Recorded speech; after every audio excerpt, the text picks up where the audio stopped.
On vient rencontrer Yvan chez Chaussures à vos pieds. On est à Saint-Hyacinthe. Bonjour Yvan. Bonjour. Un gars de Repentigny qui aboutit à Saint-Hyacinthe. Faut nous expliquer pourquoi, si c'est pas trop indiscret. Un peu un hasard. J'ai toujours été dans chaussures depuis l'âge de 17 ans. OK. Et puis, travaillé pour 2 grosses compagnies. Puis, le dernier 13 ans avant d'ouvrir la boutique, j'ai eu une compagnie de mise en marché marketing pour des magasins de chaussures indépendants au Québec. Puis, c'est un hasard qui m'a emmené ici, vraiment. Bien. Donc, tout ce qui est, évidemment, côté artistique, design, ça t'a toujours interpellé? Oui, il y a ça qui vient jouer dans ça vient jouer dans, dans le personnage. Un vrai mélange. Et c'est tant mieux. On aime ça des gens, justement, colorés, hein, qui ont du bagout puis qui ont de l'histoire. Donc, le domaine de la chaussure, c'est à travers les années que tu te dis, ben, regarde, je veux demeurer dans ce domaine-là, mais à un moment donné, survient l'éveil où on se dit, ah, on est capable de faire ça soi-même. C'est quand même tout un tour de force. C'est un magasin unique à Saint-Hyacinthe. On ne sait plus combien de pieds carrés au total, tellement c'est grand. 4-5 000 pieds carrés comme il faut, hein? Parce que l'équivalent derrière nous, ce que vous ne voyez pas, c'est l'entrepôt. Voilà. Donc, ce qu'on voit sur le plancher, Yvan, on a plusieurs grandeurs. Ah oui. C'est ça, entre 9 et 18 paires par modèle. Par modèle. Donc, en arrière, c'est imposant, là. Bien. C'est un vieux rêve que de détenir sa propre compagnie. Il faut nous expliquer comment le tournant s'est fait là, après autant d'années pour une grosse entreprise. En fait, comme je t'ai dit tantôt, le hasard a fait que j'ai décidé d'ouvrir un vieux rêve. J'ai jamais osé avant ça. J'ai pris toutes mes économies, j'ai même pas emprunté. C'est vraiment de commencer à zéro. Et la boutique était très petite quand j'ai ouvert. C'était dans le parti pour hommes, qui est juste le petit département à côté. Puis ensuite, déménager de ce côté-ci après 3 ans, garder l'autre local 6 mois pour penser si j'allais avoir de l'homme. Finalement, on s'est lancé avec le département d'hommes. Puis là, bien, évidemment, après ça, on a acheté des entrepôts. Pas acheté, mais on a loué des entrepôts en arrière, finalement, pour couvrir tout le local au complet. Et là, on fait qu'on ouvre des murs. On fait du bricolage un peu. On n'a pas le choix. Tout à fait. C'est quand même exceptionnel. On y trouve pas juste du bon monde comme Yvan ici, mais on y trouve probablement plus que ce qu'on peut trouver ailleurs. C'est ce que dit la clientèle, surtout. Qu'est-ce qu'on entend? Beaucoup. On est vraiment renommé pour notre service à la clientèle.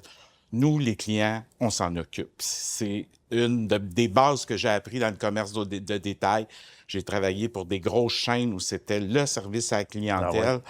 Et pour moi, ça restera toujours ça. Puis l'équipe en arrière de moi est tellement importante. C'est des gens qui prennent ça à cœur autant que moi, que ce soit un temps partiel, un temps plein, une caissière. Tout le monde... On est soudés, là. C'est une vraie... Pour moi, c'est une famille, une deuxième famille. Et ça, la clientèle le ressent beaucoup, hein? On va vraiment. partout avec l'émission, puis on nous en parle souvent. On dit, hey, on a l'impression ici que c'est une famille. C'est pas galvaudé comme expression, c'est vrai. C'est vrai. L'impression que les gens, justement, comme tu dis bien, c'est tissé serré, comme des bons souliers tissés serrés à tous les niveaux. Puis là, c'est bien quand tu es le maître à bord, parce que tu peux choisir, justement, tes fournisseurs. Tu me disais avant d'entrer en onde, et je te crois sur parole, j'aime pas faire les choses comme les autres. Non. Ça, j'imagine que ça va de soi quand c'est le temps de remplir et cocher oui, cocher non, comme disait un célèbre chanteur, sur les choix, ce que tu peux t'approprier comme modèle à offrir à ta clientèle. Mes sélections, maintenant, je vais à Atlanta puis à New York pour les sélections, puis probablement que pour l'automne, on va aller du côté de l'Italie pour aller chercher des exclusivités. Ça me permet d'avoir une partie de la collection qu'on ne verra pas ailleurs. Fait que ça personnalise encore plus l'image du magasin. Et ça en fait une destination vraiment très particulière. Et tu sais qu'on n'est pas diffusé seulement dans le cœur de la belle région ici, c'est partout au Québec. Alors, on y vient de partout. Tu as des témoignages déjà de la clientèle?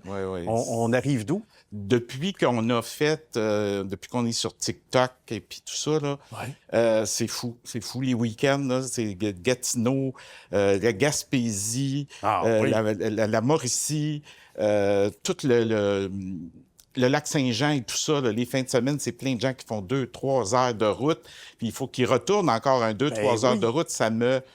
jette à terre à chaque fois de voir que les clients... Puis ils reviennent, là. C'est pas juste une expérience d'une fois. Je comprends. Ouais, vraiment. Donc, et à travers toutes ces années-là, ça fait quoi, à peu près 10 ans? Là, 10 déjà? ans, oui, ça a fait 10 ans l'année dernière. Qu'est-ce qui a le plus agréablement évolué, selon toi, où tu n'avais peut-être pas cette attente-là au départ et tu t'es dit... Bien, la sélection de produits, hein, parce que plus la clientèle est fidèle, plus on a de clientes, bien, plus j'achète de marchandises, donc j'augmente mes budgets parce que le chiffre d'affaires augmente et c'est ce qui fait qu'on a une sélection vraiment incroyable. Là, c'est une des premières raisons que les gens ont comme impression quand ils rentrent la première fois, c'est le nombre de modèles qu'on offre, la sélection qu'on offre. Et il n'y a rien de mieux que d'acheter dans un magasin physique. Oui. On est bien situé, c'est assez central aussi, Saint-Hyacinthe. On ne vend pas en ligne en part de ça. Vous ne vendez pas en ligne, ça, il faut le mentionner. Oui, il faut le mentionner. Parce que pour moi, s'acheter une chaussure, ça se fait par des essayages, que ce soit pour la pointure, le modèle, le confort, et je refuse de vendre par Internet. Et on comprend, et c'est une bonne chose, parce que j'allais le dire un peu comme le vêtement en général, mais surtout la chaussure. On n'a pas la même largeur de pied, on n'a pas 2 pieds pareils, etc. Donc, et effectivement, pourquoi se priver du bon service? Oui, et puis j'en souffre pas du tout. J'imagine. On n'en souffre pas du tout. Non. Le 2.0, ça se passe en magasin. Bien, salutations, mon cher Yvan. Félicitations pour toutes ces belles années et de nombreuses à venir. Merci. On invite les gens à venir faire un petit tour et à aller voir la page Facebook. Oui, et, on est très actifs, Facebook, TikTok, puis je me souviens pas l'autre réseaux sociaux, là. Il y en a tellement. Oui, mais là-dessus, je suis très actif. Je fais des capsules d'information et tout ça. Et c'est là qu'on peut voir le déroulement, les présentations des collections. On va te suivre, évidemment, pour inviter les gens à venir physiquement ici sur place. Oui. Merci infiniment, mon cher Yvan. Ça me fait plaisir. À bientôt.